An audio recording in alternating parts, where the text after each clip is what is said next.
Shalom rekan-rekan terkasih di dalam Kristus Yesus. Selamat datang kembali di program Living for Christ Indonesia. Mencintai Tuhan, berhenti menghakimi, dan menjadi berkat. Program ini terdiri dari 3 segmen. Segmen pertama, cerita kita. Segmen kedua, topik kita. Dan segmen ketiga, apa kata firman Tuhan untuk kita. Saya Eri Aryani, dan untuk saat ini sudah bersama dengan kita via Zoom meeting Bapak Pendeta Jendro Andreas Silap dari Gereja GPDI Tambun Utara, Bekasi. Kita akan mendengarkan tentang pelayanan beliau dan bagaimana pergumulan yang dihadapi dalam pelayanan Bapak Pendeta Jendro sampai saat ini. Boleh diceritakan Pak Pendeta, bagaimana awalnya Tuhan memanggil Bapak untuk melayaninya? Ya, puji Tuhan, saya memang lahir dari keluarga Kristen. Dan memang dari kecil saya sudah setia di sekolah minggu. Di saat saya remaja sampai pemuda itu saya memang jauh dari kegiatan-kegiatan rohani. Tujuan saya itu bukan menjadi seorang gembala, tetapi hanya sebatas mendalami saja. Tetapi pada tahun 2001, saya ditempatkan di Kota Padang, praktek dalam satu gereja. Itu juga adalah sekretaris Majelis Daerah Sumatera Barat. Di situ saya merasakan satu proses dalam pelayanan, sehingga satu kerinduan dalam hidup saya untuk melayani, menjadi seorang gembala. Dan pada tahun 2003, saya masuk sekolah Alkitab tingkat 2 di Lampung. Selesai itu saya datang ke Bekasi. Tahun 2004, 2005 saya belajar melayani Tuhan. Nanti tahun udah full time dalam pelayanan. Saya bergabung dalam satu organisasi gereja GPDI. Dari tahun 2007 sampai sekarang saya jadi seorang gembala sidang. Luar biasa Pak ya, Tuhan memanggil Bapak untuk melayaninya. Kalau boleh tahu nih Pak Pendeta, kira-kira apa yang pernah menjadi pergumulan paling berat di dalam pelayanan Pak Pendeta? Kalau pengalaman saya semenjak saya masuk merintis dalam pelayanan di perumahan ini, memang pergumulannya itu sangat luar biasa. Karena kalau saya menceritakan tentang pengalaman-pengalaman saya di proses dalam suatu pelayanan perintisan ini, secara manusia saya tidak sanggup. Tetapi puji Tuhan, lewat proses itu, pengalaman-pengalaman itu, saya sadar dan saya mengerti dan saya melihat Bapak kuat nyata dalam untuk melayani Tuhan. Tahun 2019 saya 4 kali mengalami tantangan yang sangat berat. Dan kali keempat tahun 2019 bulan Desember itu saya dikepung. Ya, saya dikepung oleh beberapa orang di tempat ini, seluruh ketua-ketua RT, ketua RW, bahkan dari kepolisian, warga sekitar juga datang. Tujuan mereka adalah menghentikan kegiatan kami di perumahan ini. Tetapi puji Tuhan, pada saat saya dikepung malam-malam itu, Tuhan memberikan jalan, sehingga ada solusi yang luar biasa yang Tuhan berikan lewat orang kampung. Dia seorang Muslim, tetapi puji Tuhan, Tuhan jamah hatinya, sehingga orang inilah ya, dan mempertahankan kegiatan saya sampai hari ini ada berjalan dengan aman. Itu semua karena anugerah Tuhan. Jadi pergumulan terberat dalam pelayanan saya ketika saya mengalami proses seperti itu. Amin. Pasti Tuhan selalu memberi kekuatan ya, Pak Pendeta. Oh ya Pak, saya mau tanya nih Pak Pendeta, ada nggak pengalaman pelayanan dalam penggembalaan yang Bapak lewati yang sangat mengesankan bersama dengan Tuhan? Pengalaman yang mengesankan bagi saya selama saya melayani Tuhan di perumahan ini, saya tidak menyebutkan nama perumahan ini ya. Banyak hal yang saya rasakan. Pembelaan Tuhan, pertolongan Tuhan, ada mujizat-mujizat yang saya rasakan selama saya merintis pelayanan GPDI di tempat ini. Pertama kali saya masuk di tempat ini, saya melayani hanya satu orang ibu janda. Memiliki 3 anak. Dan sebelum saya masuk di tempat ini, saya minta petunjuk dari Tuhan. Saya berdoa, saya berpuasa. Saya katakan sama Tuhan, kalau Tuhan izinkan saya merintis di perumahan ini, Tuhan berikan jalan dan Tuhan berikan tanda. Nah, saudara-saudara, pada waktu itu, saya ditelepon oleh seorang ibu janda mengatakan sama saya, Pak Pendeta, tolong main ke rumah saya. Saya mau tunjukkan satu tempat yang baik untuk kita buat satu kegiatan ibadah. Nah, setelah saya datang ke rumahnya dia tunjukkan satu tempat. Tempat itu pertama kali saya menjalankan ibadah di tempat yang ditunjuk oleh ibu janda ini. Dan selama 5 bulan, saya melayani Tuhan di tempat ini. Ibu janda ini yang membayar uang kontrakan saya. Ibu janda ini yang memberikan saya makan selama 5 bulan. Dan sampai saat ini, ibu janda itu setia melayani Tuhan, membantu pekerjaan Tuhan di tempat ini. Dalam pelayanan-pelayanan yang saya layani di gereja GPDI Agape. Dan yang kedua, waktu saya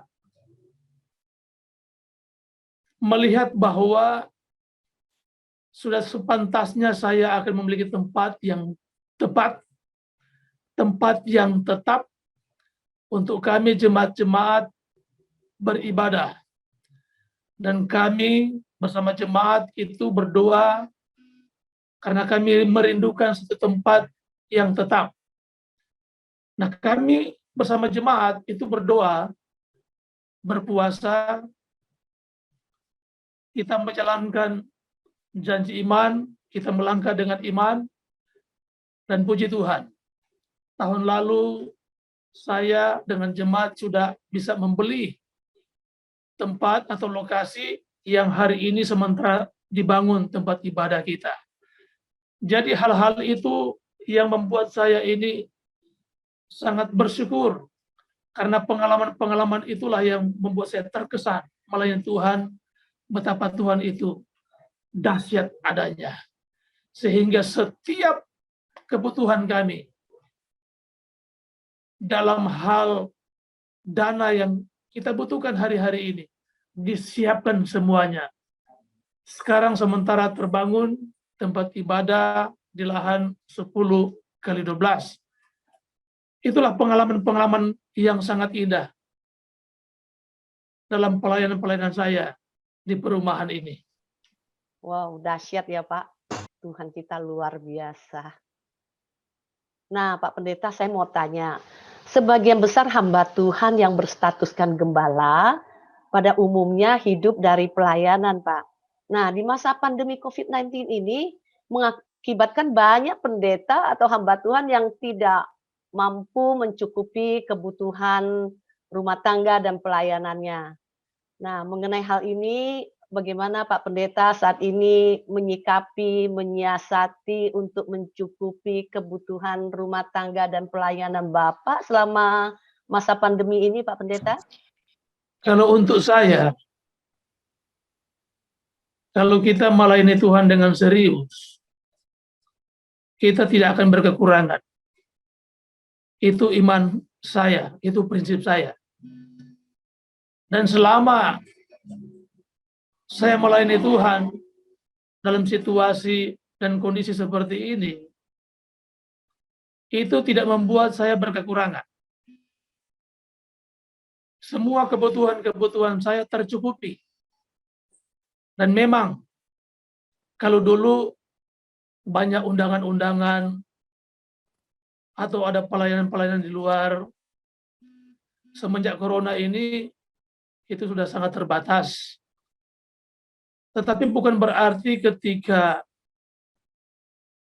sudah berkurang orang mengundang saya pelayanan, membuat kami keluarga berkekurangan. Sampai hari ini, puji Tuhan, ada-ada saja Tuhan kerjakan, baik kebutuhan kami keluarga untuk membayar makan, juga untuk makan hari-hari kita, istri dan anak saya.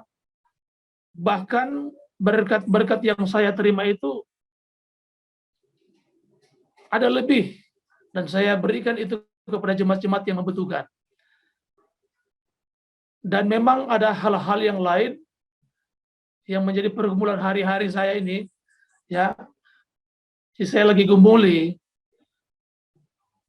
kebutuhan-kebutuhan yang lain dalam hal untuk pembangunan. Itu saja yang sangat berpengaruh dalam situasi dan kondisi seperti ini. Tetapi saya percaya bahwa selama saya melayani Tuhan dengan sungguh-sungguh, Tuhan pasti cukupkan semua kebutuhan-kebutuhan saya. Sampai saat ini saya dengan keluarga, istri dan anak-anak saya tidak pernah kehabisan beras atau tidak pernah kehabisan lauk. Jadi bagi saya, selama kita melayani Tuhan dengan serius, kita serahkan semua kebutuhan-kebutuhan kita kepada Tuhan, Tuhan pasti cukupkan semua kebutuhan-kebutuhan kita. Puji Tuhan. Kira-kira apa yang menjadi harapan Bapak ke depan, Pak?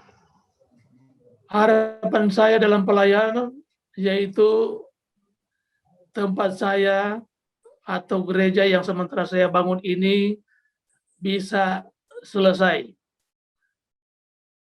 Saya bersama jemaat terus berdoa buat para donatur supaya Tuhan bisa menjamah mereka boleh tergerak untuk membantu kami dalam pembangunan tempat ibadah.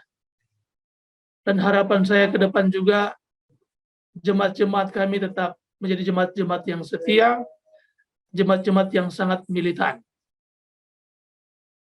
Dan yang ketiga, harapan saya supaya semua gereja-gereja Tuhan pada akhir zaman ini terus eksis sehingga ada banyak jiwa-jiwa dapat dimenangkan dan nama Tuhan yang dipuji, dipermuliakan.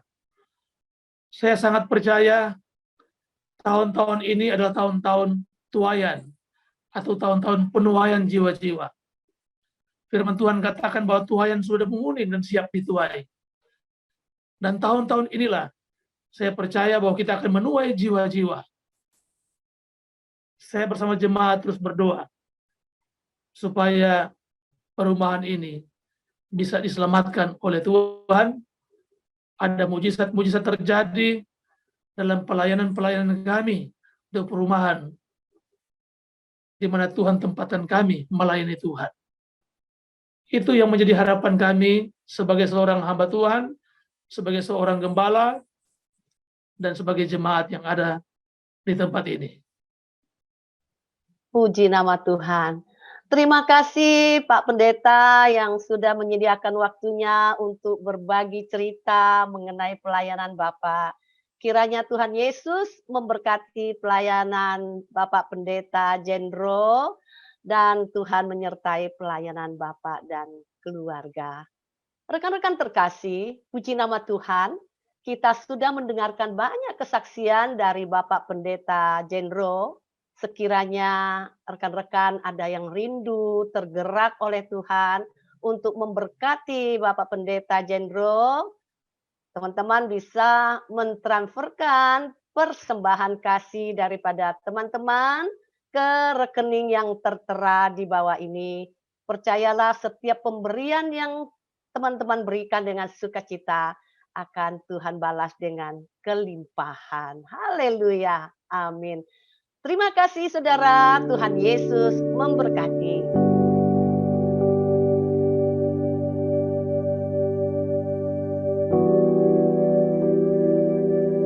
Shalom rekan-rekan terkasih dalam Kristus Yesus, kembali lagi dengan saya Lydia Esther dalam program Living for Christ Indonesia.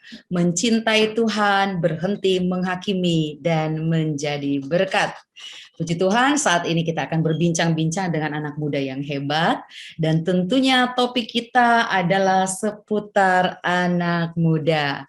Puji Tuhan sudah bergabung bersama dengan kita dua anak muda yang hebat, Putri dan Mario. Saya mau sapa dulu ini deh. Shalom Putri. Shalom. Shalom, puji Tuhan dengan wajahnya yang berseri ya. Haleluya. Saya mau sapa nih. Shalom Mario. Shalom. Shalom, puji Tuhan. Nah, saat ini mungkin Halo. lebih dekat lagi, boleh nih memperkenalkan dirinya dan menceritakan sedikit saja untuk kesehariannya, kesibukannya apa nih ya. Mulai dari Putri deh. Shalom. Perkenalkan saya Putri dan saya kebetulan untuk saat ini baru lulus dari kuliah teologi dan aktivitas saya saat ini adalah bergabung di salah satu komunitas yaitu khusus penginjilan anak muda di Jakarta ini, dan juga saya aktif di salah satu gereja di Jakarta ini juga. Khususnya juga saya aktif di youth remaja, sekolah minggu, bantu di situ pelayanan. Wow, dahsyat, luar biasa. Kalau Mario boleh nih diperkenalkan dirinya. Halo semuanya, nama aku Mario. Aku lagi sibuk kuliah di salah satu perguruan tinggi swasta di Jakarta. Nah, kesibukan aku sih sekarang lagi kuliah aja sama bantu-bantu orang tua aja sih, usaha orang tua gitu. Wow, tetap semangat ya. Ya. Puji Tuhan. Oke, saat ini sudah bergabung juga bersama dengan kita Pastor Yotam Sugiono dari Gereja Isa Al-Masih Kelapa Gading. Shalom Pastor Yotam. Shalom Bu Lydia, shalom Mario dan Putri, selamat malam semuanya. Ya, shalom Pak. Puji Tuhan, Pastor Yotam ini masih muda, jadi boleh nih disapa Kak Yotam ya. Boleh, Puji Tuhan. silakan.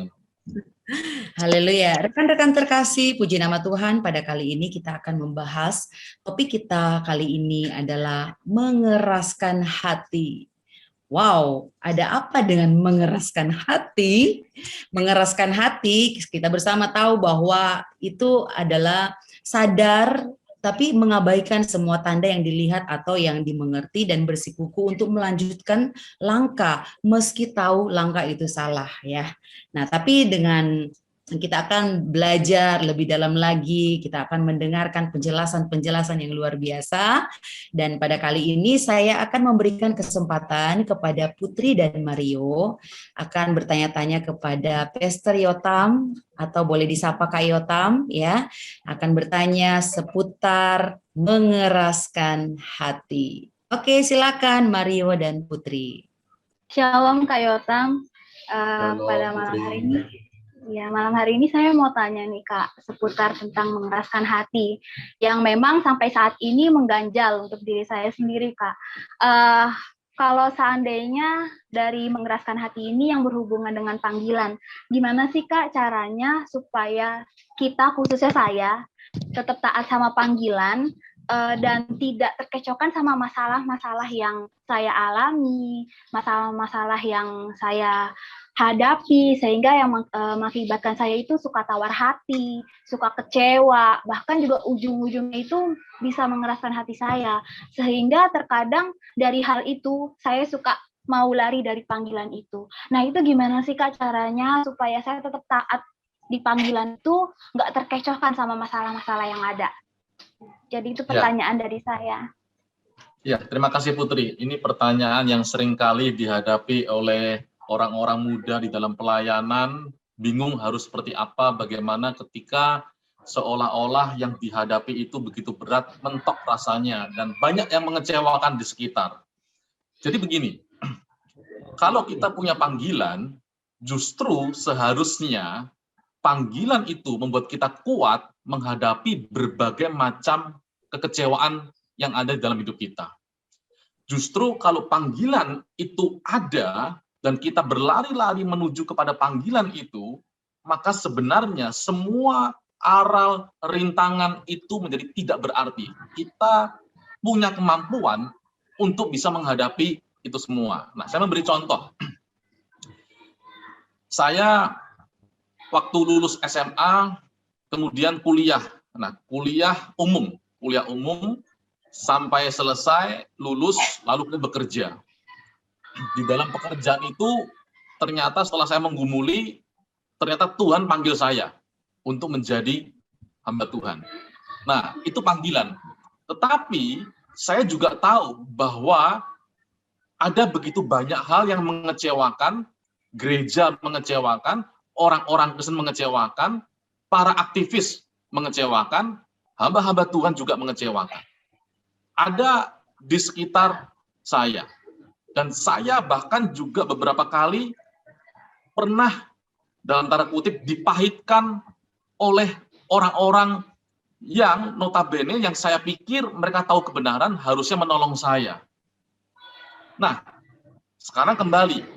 Kalau itu namanya panggilan, hidup saya menjadi hamba Tuhan, maka sebenarnya semua yang namanya kepahitan dalam hidup, semua yang namanya halangan, rintangan di dalam hidup itu menjadi tidak berarti. Kenapa? Karena mata saya melihat kepada panggilan yang Tuhan berikan.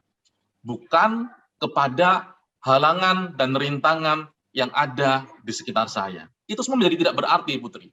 Jadi, kalau kita ada panggilan, akan ada rasa yang menggebu-gebu. Kalau kita menghindar dari panggilan itu, dan Tuhan ingin kita tetap terus berada di panggilan itu, percayalah, kita selalu pasti akan diarahkan terus sampai kita ini memenuhi panggilan Tuhan. Tuhan itu saja contohnya. 2000 tahun yang lalu, sekitar tahun 2000 tahun yang lalu, dia punya tujuan di dalam dunia, yaitu mati di atas kayu salib. Tujuannya menyelamatkan manusia. Oh, yang namanya memfitnah dia itu kan banyak.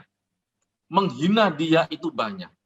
Pada awalnya, saudara-saudaranya bahkan juga tidak percaya kepada dia. Tetapi itu semua tidak membuat Yesus menjadi patah semangat. Tidak. Karena dia punya panggilan, dia selesaikan sampai di atas kayu salib. Nah, Tuhan Yesus sudah memberi contoh. Nah, kita juga anak-anak Tuhan mencontoh Tuhan Yesus. Justru kalau kita punya panggilan, justru itulah kekuatan kita. Jadi kalau kita dalam pelayanan, makanya hal yang paling mendasar dalam pelayanan adalah begini.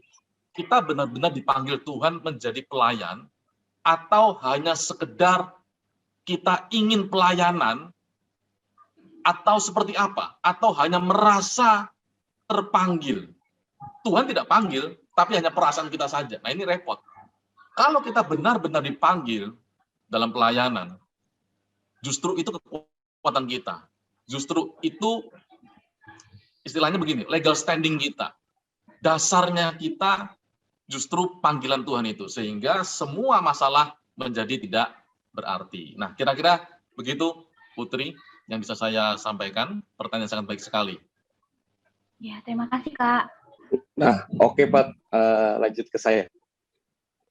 Iya. Nah, kan tadi udah ngebahas tentang soal panggilan. Kata Kak Yotam, panggilan itu kalau udah diberikan sama Tuhan, udah diberikan jalan tuh, panggilan, semua masalah atau beban-beban gitu yang di depan kita akan terabaikan gitu, kurang lebih ya.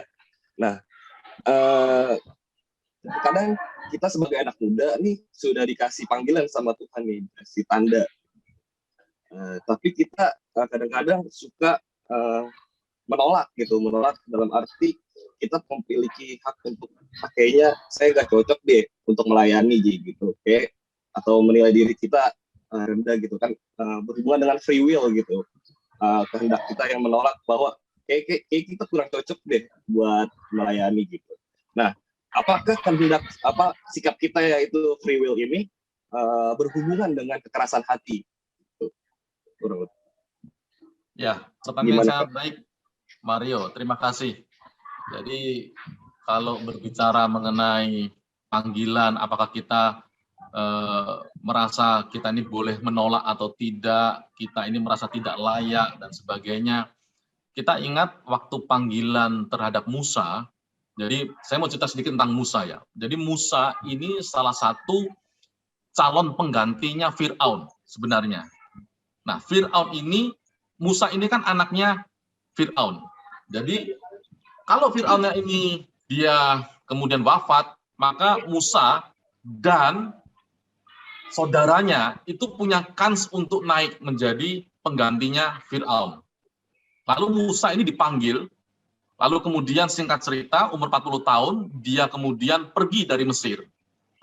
Nah, saudaranya ini kemudian yang naik menjadi pimpinan, menjadi Fir'aun berikutnya. Saya lupa namanya.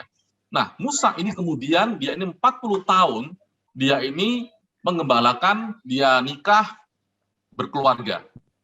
Lalu kemudian setelah umur 80 tahun, dia kembali. Dia dipanggil oleh Tuhan. Waktu dia dipanggil oleh Tuhan, dia berkata, saya tidak bisa bicara. Nah, Mario, Musa itu adalah seorang panglima perang. Sejarah pernah mencatat 1 juta tentara Ethiopia itu dihabisi oleh Musa dan tentara. 1 juta. 1 juta itu banyak sekali. Mereka menang. Tetapi waktu setelah berjalan berikutnya di usia 80 tahun, waktu Musa dipanggil, dia berkata begini, jangan aku Tuhan, lebih baik kakakku saja, Harun Tuhan. Lalu Tuhan Allah masih memberi jawaban. Allah pada akhirnya marah kepada Musa, ketika Musa kemudian berkata, dia nggak mau melayani. Tuhan Allah menjadi marah. Nah, kalau kita merasa tidak sanggup, ya, Tuhan akan perlengkapi. Kalau kita tidak mau, tetapi kita dipanggil oleh Tuhan, nah ini namanya apa ya? Jadi Tuhan panggil, kita nggak mau. Kita ini siapa? Seolah-olah kita ini orang hebat gitu. Contoh beginilah, Presiden manggil Mario, Jokowi manggil Mario berkata gini, nggak mau Pak, saya nggak mau. Pertanyaan begini, kita siapa? Kok nggak mau? Begitu. Harusnya kan dengan sukacita. Harusnya kan kita datang dengan penuh semangat, kegembiraan. Harusnya seperti itu. Harusnya. Nah, panggilan hidup yang Tuhan berikan kepada seseorang harus kita tanggapi dengan baik. Kalau kita merasa tidak mampu, tidak layak, saya mau cerita. Waktu saya dipanggil menjadi hamba Tuhan, jadi sudah cukup lama, sekitar tahun 2002, bulan Agustus. Itu setelah saya kuliah, lulus, lalu bekerja. Dalam pekerjaan beberapa tahun itu saya dipanggil menjadi hamba Tuhan. Setelah itu kemudian saya masuk kuliah teologi. Waktu saya masuk kuliah teologi, saya bertanya kepada Tuhan dalam hati seperti ini. Tuhan, aku ini siapa sampai Engkau panggil aku menjadi hamba-Mu? Ya, Mario, saya tahulah kalau kita ini biji matanya Tuhan, kita anaknya Tuhan. Saya tahu itu. Tapi bukan itu yang saya tanyakan. Yang saya benar-benar tanyakan itu, saya ini sebenarnya siapa di hadapan Tuhan sampai kok Tuhan panggil saya? Kesannya kan, wah hebat, wah baik, wah pintar, wah segala macam gitu. Saya tidak mengharapkan jawaban itu. Seminggu, 2 minggu, sebulan, 2 bulan, kemudian Tuhan jawab. Jawabnya begini. Kamu, artinya saya, tidak lebih baik dari kotoran. Waktu Tuhan berkata seperti itu, saya berkata begini, benar Tuhan, benar. Saya tidak lebih baik dari kotoran. Saya tidak lebih baik dari kotoran. Artinya kotoran dengan saya lebih baik kotoran. Tetapi yang namanya panggilan, Mario, itu bukan masalah kita mampu atau tidak mampu. Karena kalau tidak mampu, Tuhan akan mampukan. Masalahnya mau atau tidak mau. Kalau kita ini tidak mau, Tuhan akan marah. Musa ketika berkata, aku tidak mampu Tuhan, Tuhan tidak marah. Tuhan berikan petunjuk, tongkatnya, Tuhan berikan petunjuk, tangannya suruh masukkan ke jubah, Tuhan berikan petunjuk seperti itu. Tetapi ketika Musa terakhir kali berkata dia tidak mau, ya tidak secara harafiah ya, nanti bisa dibaca kisahnya, dia nggak mau, suruh Harun saja. Tuhan marah. Jadi kalau namanya panggilan, Mario, kita ini dalam tanda kutip sudah terbeli oleh Tuhan. Jadi kita tidak boleh, kita lari dari panggilan. Kita tidak boleh lari dari panggilan. Kalau kita benar-benar gini, saya kan punya kehendak bebas, saya mau lari dari panggilan ini. Ya, tinggal tunggu nanti waktunya. Seperti apa dan bagaimana Tuhan akan buat kita, istilahnya begini, seperti Yunus harus masuk ke perut ikan, keluar dulu, baru kemudian dia sampai di Niniwe. Tuhan panggil Yunus ke Niniwe. Dia nggak mau. Nah, dia ini nabi, dia nggak mau. Ya, seperti kalau misalnya tadi Mario ceritakan, saya kan punya free will. Saya tidak harus memenuhi panggilan Tuhan. Ya, boleh. Yunus juga sama begitu. Karena dia nggak mau, akhirnya dia masuk perut ikan, dan kemudian dia dimuntahkan, dan dia di situ mendapatkan Tuhan secara pribadi, dia punya pengalaman secara pribadi dengan Tuhan, dan itu masih belum selesai. Niniwe diselamatkan, Yunus masih marah. Nah, kita ini, Mario, sebagai hamba-hamba Tuhan, kita sudah terbeli. Diri kita sudah terjual semuanya. Waktu saya dipanggil sebagai hamba Tuhan, satu yang saya tangisi, saya tidak menangis karena saya waktu saya bekerja, saya punya angan-angan di umur sekian nanti jadi apa, di umur sekian nanti punya apa, pasti punyalah planning seperti itulah, namanya orang normal, orang yang wajar punya planning. Tetapi ketika saya jadi hamba Tuhan, satu yang saya tangisi, yang kemudian saya tangisi, maksud saya tangisi selesai terakhir sudah saya nggak tangisi lagi. Apa itu? Masa depan saya. Saya tidak tahu masa depan saya serahkan semua kepada Tuhan. Mengapa? Karena Tuhan yang panggil saya. Jadi kemanapun Tuhan suruh saya pergi, saya akan berangkat. Kemanapun, bagaimanapun situasi dan kondisinya, Tuhan suruh ke sana, saya datang. Kenapa? Karena kita sebagai hamba Tuhan, kita sudah terjual. Masa depan kita, hidup kita, semua terjual kepada Tuhan kita. Nah, itu yang benar. Kira-kira seperti itu, Mario. Oke, Pak, aku udah nangkap, aku udah ngerti bahwa kalau kita sudah dipanggil sama Tuhan, itu adalah suatu berkat yang seharusnya kita sebagai anak muda atau manusia tidak menolak gitu. Tapi terkadang kita kalau lagi di kehidupan, kadang-kadang kita suka gak pede gitu kan, atau merasa tidak mampu.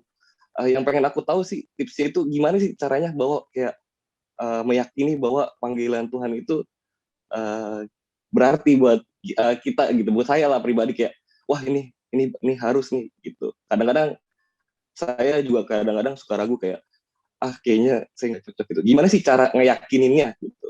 Caranya ngeyakinin gitu. Ya, Mario sudah berapa lama? Maaf, Mario apakah kuliah teologi ya atau enggak? Oh, tidak. Oh, tidak. Jadi saya mau tanya, ini yang dimaksud panggilan apa ya? Untuk melayani di gereja contohnya gitu. Oh, berarti melayani saya secara umum ya, berarti ya, bukan panggilan sebagai hamba Tuhan ya? Iya, betul. Oh, beda lagi berarti beda lagi. Oke. Jadi begini, kalau kita melayani di gereja, jadi begini, Tuhan itu sudah melayani kita, sudah mati buat Mario, dan sebagai ungkapan syukur kita, apa yang kita berikan itu kita bisa ijawantahkan di dalam pelayanan, apapun itu. di gereja bisa, atau dimanapun juga bisa, tidak masalah, di sekitar, terutama di keluarga lebih dulu. Jadi berdampak di orang sekitar, di keluarga lebih dulu, di orang-orang di sekitarnya Mario, lalu kemudian teman-teman Mario, kalau Mario bekerja di pekerjaannya Mario, jadi harus berdampak di sana. Yang pertama, tidak menjadi batu sandungan. Yang kedua, tentu kalau di sekitar berarti harus ringan tangan. Artinya mau membantu. Jadi kalau dalam pekerjaan, kalau sekalipun dimintain tolong, kalau itu bukan bagian kita, kita jangan menolak. Tentu kebaikan hati jangan sampai dimanfaatkan juga. Jangan sampai seperti itu. Lalu kemudian kalau hamba Tuhan, pendetanya Mario meminta tolong, ya dengan senang hati begitu. Mengapa? Tuhan Yesus sudah memberi semuanya kepada Mario. Apa yang kita lakukan kepada Tuhan itu sebagai wujud cinta kita kepada Tuhan. Tentu Tuhannya tidak kelihatan, tetapi kita bisa lakukan itu kepada gereja dan kepada orang-orang di sekitar kita. Bagaimana tahunya kalau kita berdampak? Kita tidak tahu, Mario. Kita tidak perlu tahu kita ini berdampak untuk orang atau tidak. Kita tidak perlu tahu. Karena kita mengerjakannya, melakukan dengan tulus. Kecuali kalau kemudian orang-orang di sekitar kita berkata, terima kasih ya untuk pelayanannya. Nah, itu kita baru tahu, oh itu ternyata pelayananku ini ada dampaknya ya. Tapi kalau orang itu tidak berkata apapun, nggak usah kita tanya begitu. Karena kita tahu bahwa yang terpenting kita melayani dengan tulus. Jadi dimanapun Mario, jadilah berkat. Sesimpel itu aja Mario, sesimpel itu. Dimanapun Mario ada, jadi berkat. Bagaimana? Itu namanya sudah panggilan Mario. Itu panggilan hidupnya Mario menjadi berkat bagi lingkungan sekitar. Dimulai dari yang terkecil, yaitu keluarga sendiri. Begitu Mario. Oke, makasih Kak Ilham. Ya, sama-sama. Oke Kak, aku juga mau tanya lagi nih Kak, masih seputar mengeraskan hati. Tadi sih aku dengar penjelasannya sangat-sangat detail banget, khususnya untuk panggilan. Tapi Kak, ada pertanyaan lagi nih Kak, soal mengeraskan hati ini. Apakah Tuhan ini memberikan batas untuk melembutkan hati seseorang atau tidak ada batasnya Kak? Ya, terima kasih Putri. Pertanyaan sangat baik ya. Jadi begini, kalau kita tahu konsepnya Tuhan itu maha adil, maha kuasa, maha kasih. Tetapi tentang sabar, itu bukan maha sabar, tapi panjang sabar. Nah, panjang sabar itu ada batasnya. Jadi batasnya itu tentu ada. Tidak semua kemudian dibiarkan. Ada batasnya. Nah, contoh saya membacakan ya di Mazmur 103 ayat ke-8. Demikian bunyi firman Tuhan. Tuhan adalah penyayang dan pengasih, panjang sabar dan berlimpah kasih setia. Lalu kemudian ada lagi di Amsal 16 ayat yang keempat. Tuhan membuat segala sesuatu untuk tujuannya masing-masing. Bahkan orang fasik dibuatnya untuk hari malapetaka. Maksudnya apa? Orang fasik tidak langsung dihakimi, tetapi dihakimi nanti kelak di hari malapetaka. Artinya begini, kesabaran Tuhan itu ada batasnya. Orang fasik, dia berfasik-fasik ria, silahkan. Tapi nanti ada waktunya, ada masanya. Ada masa Tuhan menghukum dia.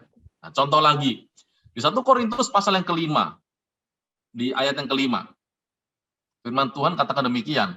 1 Korintus di pasal yang ke-5, ini mengenai dosa seksual. Di ayat yang ke-5, orang itu harus kita serahkan dalam nama Tuhan Yesus kepada iblis, sehingga binasa tubuhnya, agar rohnya diselamatkan pada hari Tuhan. Jadi sebenarnya yang terjadi pada waktu itu adalah jemaat di Korintus itu ada banyak terjadi percabulan, persinahan di dalam kehidupan berjemaatnya mereka. Nah, sudah diberitahu, sudah dinasehati, mereka tidak mau istilahnya bertobat dengan sungguh-sungguh, jatuh lagi, dan jatuh lagi. Lalu kemudian Rasul Paulus dia berkata, dan yang kelima, orang itu harus kita serahkan dalam nama Tuhan Yesus kepada iblis, sehingga binasa tubuhnya, agar rohnya diselamatkan pada hari Tuhan. Artinya begini, panjang sabarnya Tuhan itu ada batasnya. Bahwa kalau orang berdosa dan belum dihukum, atau tidak dihukum, itu namanya bukan tiada penghukuman, tetapi belum waktunya. Jadi tentu ada masanya, ada waktunya. Nah, karena itulah kita jangan mengeraskan hati. Kalau kita sudah berkali-kali diberi tanda oleh Tuhan, diberi tanda oleh Tuhan, diberi tanda oleh Tuhan, jangan kita ini mengeraskan hati. Nah, saya memberi contoh nih, saya pernah mengalami mengeraskan hati, akhirnya kena batunya. Jadi begini, ini waktu saya masih bekerja. Jadi waktu itu tahun 99, kalau saya tidak salah, jadi sudah cukup lama. Di Jakarta, saya tinggal di Muara Karang, Jakarta Utara Muara Karang. Saya bekerja waktu itu, dan waktu itu saya punya handphone, dan malamnya lagi gajian. Wah, seneng. Saya pikirnya begini, besok hari Minggu, saya mau ke gereja, saya mau bawa handphone, saya mau bawa sebagian gaji saya mau, ya namanya baru gajian, ya mau berjajan, mau beli sesuatu, dan sebagainya.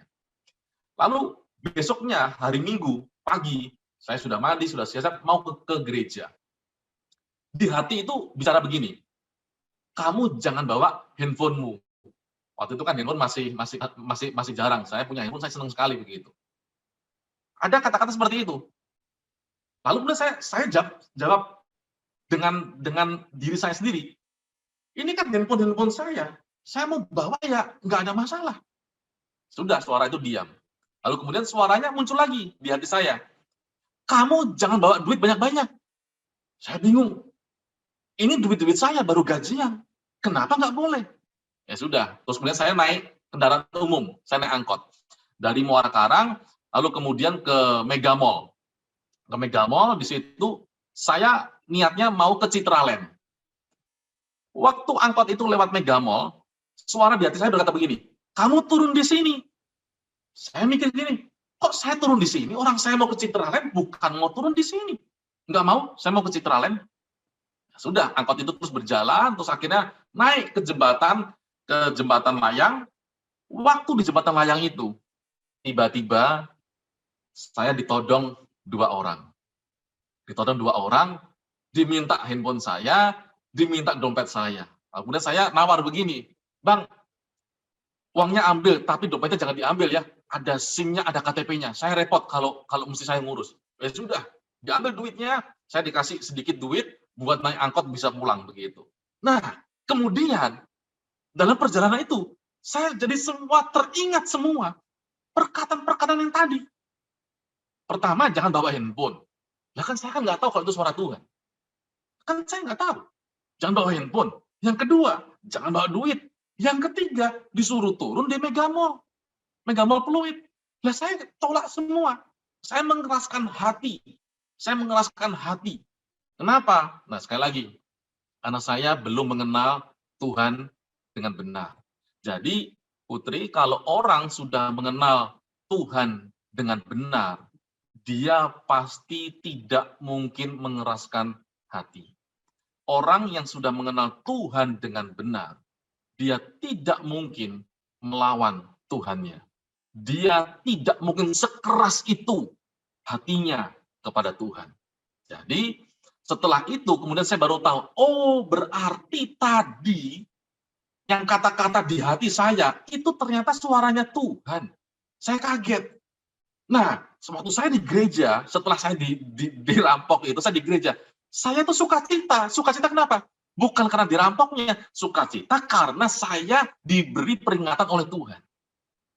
Sukacita karena saya akhirnya tahu di dalam hati saya, Tuhan berbicara. Oh, kira-kira seperti itulah suaranya Tuhan. Kira-kira seperti itulah. Nah, kemudian Hal itu membuat saya akhirnya menjadi lebih tahu tentang Tuhan lagi. Tetapi akibatnya saya tanggung sendiri. Saya kehilangan handphone, itu sayang sekali. Handphonenya saya senang sekali itu. Handphone yang paling saya suka, lalu kemudian saya kehilangan uang. Tetapi itu menjadi pelajaran hidup bagi saya. Nah, kira-kira seperti itu Putri. Jadi jangan mengeraskan hati. Orang yang sudah kenal Tuhan, dia tidak seharusnya mengeraskan hati. Seperti itu Putri. Oke Kak, berarti Kak, dikit lagi ya Kak, tadi aku nyimak berarti Tuhan itu ada batasnya ya Kak untuk melembutkan hati seseorang. Berarti bisa dibilang Tuhan nggak pure, bisa dibilang kalau kata orang-orang, bahkan saya sendiri mungkin pernah bilang, berarti Tuhan ada kejam-kejamnya dong Kak.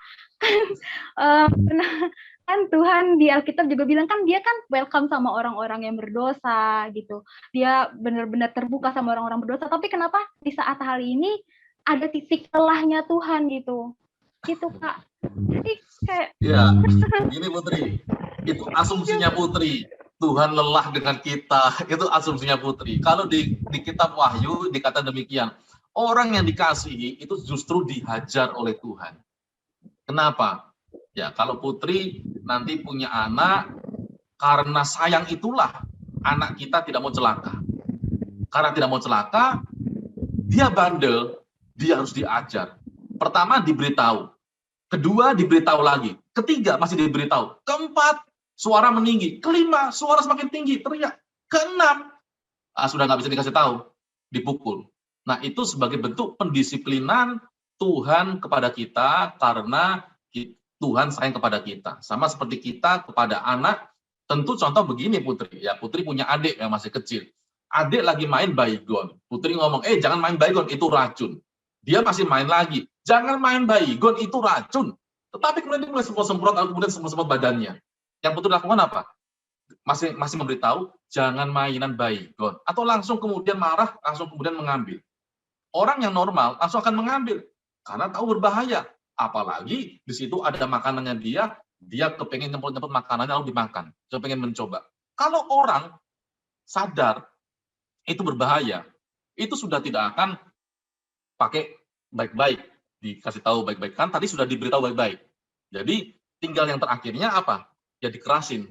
Itu sebagai bentuk kasih sayang orang tua kepada anak. Demikian juga dengan Tuhan. Orang yang dikasih, ditegur, dan dihajar. Jadi seperti itu Putri. Jadi bukan karena Tuhan lelah, bukan karena Tuhan kejam, bukan. Karena Tuhan sayang, karena Tuhan mengasihi kita. Nah, di situ bedanya Putri. Jadi menghajar itu karena sayang, bukan karena benci. Nah, itu berbeda Putri. Begitu Putri. Oke. Tadi aku ngutip sedikit tentang orang yang dikasihi Tuhan bakalan dihajar sama Tuhan. Saking Tuhan ngasih Kayotam sampai Kayotam dirampok tadi. Iya. Di mana di itu sebagai pembelajaran agar disiplin Tuhan lah ya. Oke, Ya, aku punya contoh Kayotam, seseorang yang sudah bertobat misalnya nih. Hatinya sudah dilembutkan sama Tuhan, sudah dijamah nih sama Tuhan. Nah, tapi terus dia namanya manusia kali ya. Terus dia jatuh lagi ke dalam dosa yang sama. Nah, apakah tindakan itu adalah mengeraskan hati? Dan bagaimana cara kita supaya kekerasan hati itu tidak terulang lagi dalam hidup kita? Iya. Jadi ini orang sudah bertobat tetapi jatuh lagi di dosa yang sama terus-menerus. Nah, saya memberi ilustrasi kepada Mario supaya kita punya pemahaman yang sama. Ada sebuah kolam. Nah, kolam ini ada ikan. Ikan tinggal di kolam. Ikan ini dan kolam ini, ikan ini adalah manusia. Kolam ini adalah manusia lama atau waktu dia berdosa. Ikan habitatnya di kolam. Waktu dia bertobat, ikan ini, dia ini tidak bisa tinggal di kolam lagi karena sudah berubah dirinya. Berubah dalam dirinya adalah, anggaplah kita supaya gampang, ayam. Karena ayam, manusia baru, ayam, dia tinggalnya bukan di kolam, dia di darat. Hinggalah naiklah ikan ini di darat. Bentuknya masih ikan, tapi dalam dirinya, manusia barunya, ayam. Tetapi kolam itu menarik dia. Dia berjalan-jalan keliling, wah dulu aku tinggal di sana. Rasanya kok enak, aku mau ke sana lagi ya. Ikan ini kembali dia ke kolam. Plung, masuk dia ke kolam. Sesaat dia menikmati. Tetapi kemudian dia tidak bisa bernafas. Kenapa? Dia sudah bukan ikan lagi. Dia ternyata ayam. Dia merasa aku tidak kuat, tidak betah dengan lingkungan dulu. Dengan lingkunganku yang dulu, aku ternyata tidak bisa hidup di sini. Dia naik lagi. Karena dia ayam. Tetapi bentuknya ikan. Nah, pertanyaannya adalah begini Mario. Orang yang Mario ceritakan, apakah dia ini ikan, dalamnya ayam, sehingga dia harus naik ke atas, ke darat, atau dia ini merasa ayam, tetapi dia tetap masih ikan. Sekalipun dia naik ke darat, dia nggak akan kuat di darat. Dia akan kembali lagi ke kolam. Kenapa? Karena habitatnya, manusia lamanya, belum diubahkan. Orang kalau manusia baru, dia bisa jatuh di dalam dosa. Bisa, semua orang bisa, pendeta bisa. Semua orang bisa jatuh di dalam dosa yang sama berkali-kali bisa. Tetapi satu yang membedakan adalah tidak menikmati. Kenapa? Karena hakikat manusia baru yang di dalam diri kita itu sudah beda. Karena ada roh Allah di dalam diri kita. Itu yang membedakan. Nah, makanya pertanyaannya adalah, apakah dia sudah lahir baru, manusia baru, ciptaan baru, atau tidak, atau belum? Nah, kalau belum, ya pasti dia akan menikmati. Dia adalah ikan yang bermain-main di darat. Nah, seperti itu. Itu memang hakikatnya dia ikan lagi main-main di darat. Dia nggak akan betah di darat. Dia akan kembali lagi ke kolam, ke manusia yang memang dia belum bertobat. Tetapi kalau dia sudah bertobat, dia tidak bisa tinggal di kolam, di manusia lamanya. Dia sekalipun ikan, dia akan naik ke darat. Karena dia menjadi manusia yang baru, ciptaan yang baru. Nah, kira-kira begitu Mario. Jadi, bisa saja ikan itu yang adalah ayam, nyemplung lagi ke kolam.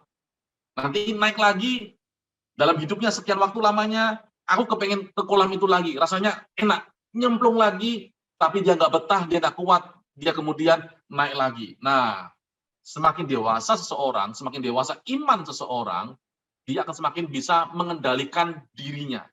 Mengendalikan dirinya, tidak lagi masuk ke kolam, tetapi dia menyibukkan dirinya dengan pelayanan yang ada di darat, dengan dia menjadi berkat dengan di darat, sehingga manusia lamanya tidak lagi punya magnet menarik dia, sehingga ikan yang adalah ayam ini tidak nyemplung lagi ke kolam. Nah, kira-kira begitu, Mario. Saya berikan ilustrasi supaya lebih mudah dipahami. Ya, terima kasih. Kayak berarti itu kembali lagi kepada diri kita sendiri ya kan. Apakah kita mau mengeraskan hati kita, apakah kita harus sadar gitu ya. Oke, sangat menjawab. Dari aku lagi Kak, mau Ya. tanya lagi. Ini dari pengalaman aku sih, dari pengalaman aku yang dimana itu suatu ketika tuh aku pernah yang namanya difitnah sama temanku sendiri. Padahal kalau dibilang aku itu berteman sama, kalau dibilang tuh berteman sama teman-teman yang lingkungannya terkesan baik gitu Kak. Yang terkesan ya sopan-sopan anaknya. Tapi suatu ketika aku difitnah karena dibilang yang ini itu, bahkan sampai bikin sakit hatinya aku itu, teman aku ini menghasut teman-teman yang lain supaya ikut membenci aku gitu. Dan pada akhirnya semua teman-temanku membenciku, dan di situ aku kecewa, sempat kecewa, marah. Kenapa kayak gini gitu? Padahal bisa dibilang circle pertemanan kita itu sehat-sehat aja, tapi kenapa tiba-tiba begini gitu. Nah, dari pengalaman singkat aku ini, Kak, aku mau tanya, dan aku mau minta pendapat dari Kak Yotam. Apa sih yang semestinya harus aku lakukan kalau aku menghadapi hal ini? Karena jujur aja, karena pengalaman ini, aku tuh jadi trauma untuk bergaul lagi di circle pertemanan tertentu. Jadi, aku tuh kayak memilih untuk diriku sendiri, bahkan aku lebih memilih untuk ya menyendirilah, nggak mau namanya terlibat lagi di pergaulan pertemanan yang begitu beberapa ya dengan jumlah orang yang begitu banyak itu, Kak. Ya, terima kasih Putri. Ya, memang kadang-kadang kita menghadapi lingkungan situasi yang memang toksik ya. Jadi begini, pertama yang harus kita lakukan adalah kita mengampuni orang itu. Orang-orang itu kita ampuni. Mengapa? Karena kalau kita tidak mengampuni orang-orang itu, maka sebenarnya kita ini sedang menghancurkan diri kita sendiri. Orang itu tidak mikirin kita, tapi kita mikirin dia terus. Kita nggak bisa makan, enak, nggak bisa tidur nyenyak. Kita hidup kita mikirin dia terus, tapi dia nggak mikirin kita. Jadi pertama adalah mengampuni. Mengampuni itu bukan berarti meniadakan penghukuman orang itu. Tapi mengampuni adalah supaya kita bisa menjalani hari demi hari dengan bebas. Tidak ada rasa terluka lagi. Yang kedua, hindari orang-orang toksik di sekitar kita. Yang seperti itu hindari. Bukan berarti kita membenci mereka, tetapi kita ini punya hikmat. Kita tidak perlu lagi mempercayakan diri kita kepada mereka. Sama seperti Tuhan Yesus, waktu dia hidup dalam pelayanan, ada begitu banyak orang yang memfitnah. Yang memfitnah ini adalah orang-orang cerdas, orang-orang yang terlihat baik di mata masyarakat. Para ahli Taurat, orang-orang Farisi yang memfitnah Tuhan Yesus. Tetapi Tuhan Yesus tidak terfokus kepada mereka. Dia fokusnya melayani ke orang-orang. Sekalipun difitnah, dia terus melayani. Jadi jangan berfokus kepada orang-orang yang toksik seperti itu, yang meracuni hidup kita, yang memfitnah hidup kita berjalan saja terus. Nah, orang-orang seperti itu biarkan saja. Sama seperti ketika ketika Absalom memberontak, Daud kemudian dia pergi, lalu kemudian ada Simei bin Gera, dia melempari batu, lalu kemudian mengutuki Daud. Daud tahu bahwa ini orang mengutuki dia. Panglimanya berkata begini, izinkan saya menyeberang, saya bunuh Simei. Lalu kemudian Daud malah marah. Apa urusanku dengan kamu? Biarkan saja kalau dia mengutuki aku, biarkan saja. Kenapa? Jadi biarkanlah orang-orang seperti itu tidak perlu ditanggapi. Jadi energi kita jangan dihabiskan dengan menanggapi orang-orang seperti itu. Ya, kalau Putri pernah mengalami, saya rasa kita semua juga pasti pernah mengalami. Saya juga pernah mengalami hal seperti itu. Tapi jangan sampai energi kita habis untuk itu. Tuhan Yesus memberi contoh yang baik, energinya tidak habis untuk orang Farisi dan ahli Taurat. Tetapi energinya, kekuatannya, pelayanannya, waktunya diberikan kepada orang-orang yang membutuhkan. Lalu kemudian berkumpullah dengan orang-orang yang bisa membangun iman. Terus percayalah bahwa di sekitar kita itu ada banyak orang-orang baik, ada banyak orang-orang yang akan membantu Putri, akan menolong Putri, akan membuat Putri ini menjadi semakin luar biasa. Bergaulah dengan mereka. Carilah orang-orang seperti itu. Cari. Sekalipun mungkin kita belum melihat, tetapi carilah komunitas-komunitas yang baik seperti itu. Jadi jangan bergaul dengan mereka, batasi komunikasi dengan mereka, sekedarnya, tidak membenci, tetapi kita punya hikmat, tidak perlu energi kita habis untuk mereka. Nah, kira-kira begitu, Putri. Wow, luar biasa sekali pemaparan kita ya, pemaparan yang kita sudah dengar dari Pastor Yotam, sangat memberkati kita semua. Mungkin Putri dan Mario sudah tidak ada yang mau ditanyakan. Oke, puji nama Tuhan. Puji Tuhan. Haleluya.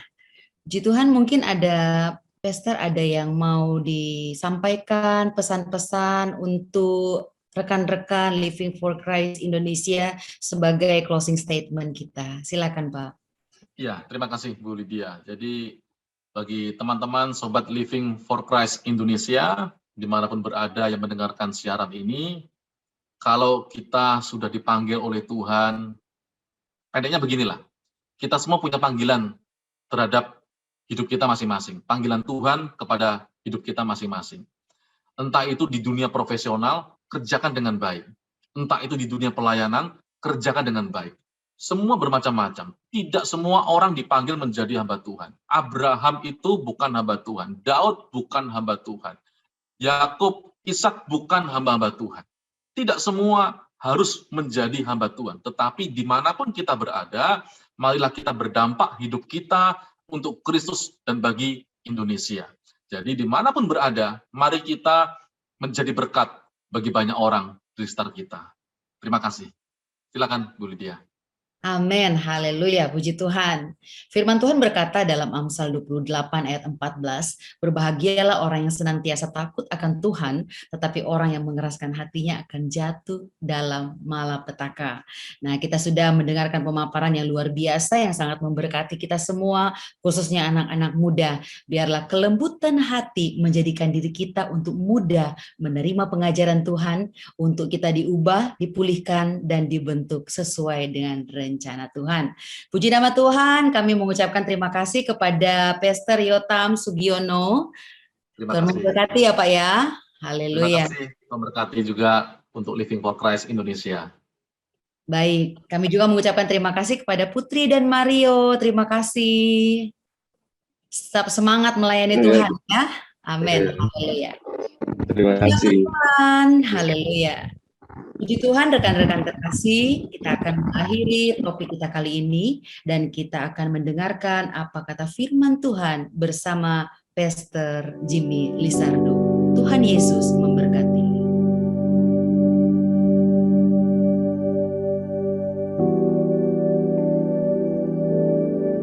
Shalom, rekan-rekan terkasih dalam Yesus Kristus. Ketika tadi mendiskusikan mengeraskan hati dengan tema mengeraskan hati, sungguh luar biasa. Hari ini apa kata firman Tuhan tentang mengeraskan hati? Mari kita buka di dalam Keluaran 4 ayat 21. Saya bacakan buat rekan-rekan terkasih dalam Yesus Kristus.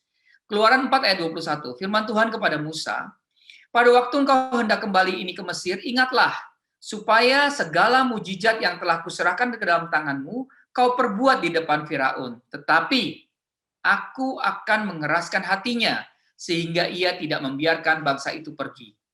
Di dalam Keluaran 8 ayat 16 sampai 18, Keluaran 8 ayat 16 sampai 18, firman Tuhan berbunyi seperti ini. Berfirmanlah Tuhan kepada Musa, katakanlah kepada Harun, ulurkanlah tongkatmu dan pukulkanlah itu ke debu tanah. Maka debu itu akan menjadi nyamuk di seluruh tanah Mesir. Ayat 17, lalu mereka berbuat demikian. Harun mengulurkan tangannya dengan tongkatnya dan memukulkannya ke debu tanah. Maka nyamuk-nyamuk itu hinggap pada manusia dan pada binatang.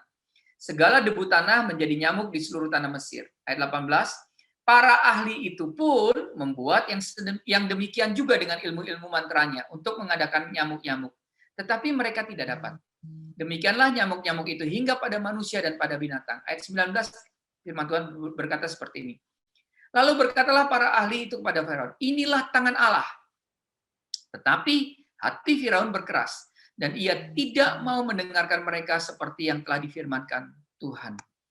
Rekan-rekan terkasih di dalam Yesus Kristus, ketika kita membaca firman Tuhan di atas tadi, ya, kita akan mendapati bahwa tema Tuhan mengeraskan hati Firaun adalah salah satu tema di dalam Alkitab yang sulit dipahami, sulit untuk kita mengerti. Terkadang kita akan bertanya, mengapa Tuhan bersikap tidak adil dengan mengeraskan hati Firaun, sehingga menimpakan berbagai tulah kepada bangsa Mesir. Namun, kalau kita pahami, di balik pertanyaan tersebut, kita telah keliru dengan mengasumsikan bahwa Firaun adalah orang yang baik dan tidak bersalah. Nyatanya Alkitab mencatat bahwa Firaun adalah diktator, kejam pada masanya. Rekan-rekan terkasih dalam Yesus Kristus, Firaun adalah penindas daripada bangsa Israel. Dengan demikian, pertanyaan seperti itu tidak seharusnya dipertanyakan lagi, karena jelas dalam dirinya Firaun adalah orang yang keras dan jahat. Lalu bagaimana kita memahami tema Tuhan mengeraskan hati Firaun? Sebenarnya sudah ada banyak penjelasan yang alkitabiah untuk tema ini. Salah satunya adalah dengan memperhatikan konteks daripada kitab Keluaran itu sendiri. Satu hal yang perlu kita ketahui dan ingat adalah bahwa kitab Keluaran ditulis oleh Musa sendiri dan ditujukan kepada orang-orang Israel sebagai pembaca mula-mulanya. Musa dan bangsa Israel sangat mengenal kebudayaan, kehidupan, hingga praktek-praktek agama di Mesir. Karena Mereka diperbudak di Mesir selama 430 tahun. Firaun dipandang sebagai salah satu dewa oleh bangsa Mesir, yaitu dewa perantara antara para dewa dengan bangsa Mesir.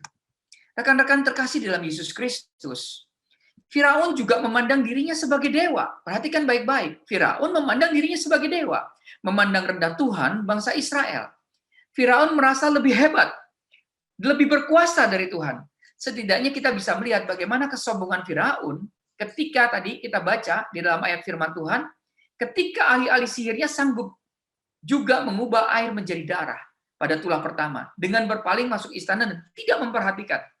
Ya, hati Firaun tetap keras, walaupun pada akhirnya ahli-ahli sihirnya tidak dapat menduplikasi serangan nyamuk dan mengakui bahwa ini adalah tangan Tuhan.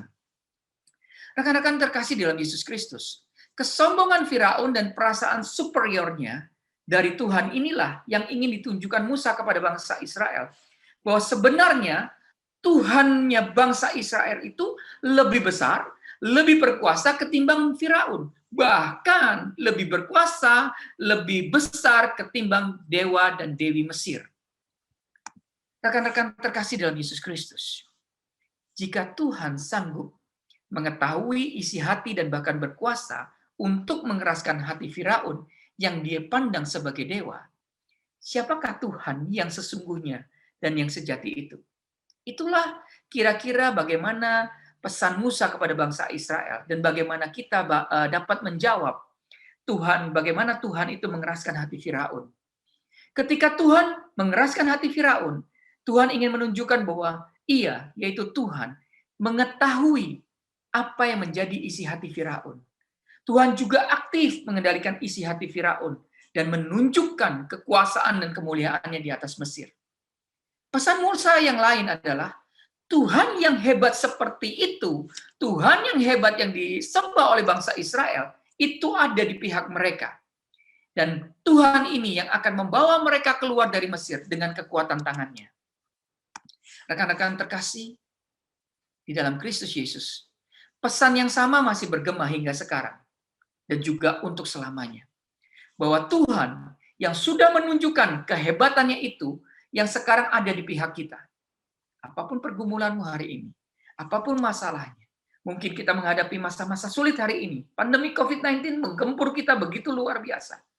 Ya, hari ini mari kita harus percaya bahwa Tuhan yang sudah menunjukkan kehebatannya di bangsa Israel saat itu, ya, Tuhan yang sama ada di pihak kita. Sehingga apa? Sehingga kita dapat meletakkan seluruh kepercayaan kita, seluruh pengharapan kita hanya kepada Tuhan. Jadi, pertanyaannya, mengapa kita takut dan khawatir jika Tuhan yang hebat itu bersama dengan kita, menyertai kita? Rekan-rekan terkasih di dalam Yesus Kristus, alangkah bodohnya ketika kita hendak menyaingi Tuhan. Sebab Tuhan adalah pribadi yang tidak tertandingi. Bagi kita, letakkan seluruh kepercayaan dan pengharapan kita hanya kepada Yesus saja. Amin. Tuhan Yesus memberkati kita semua.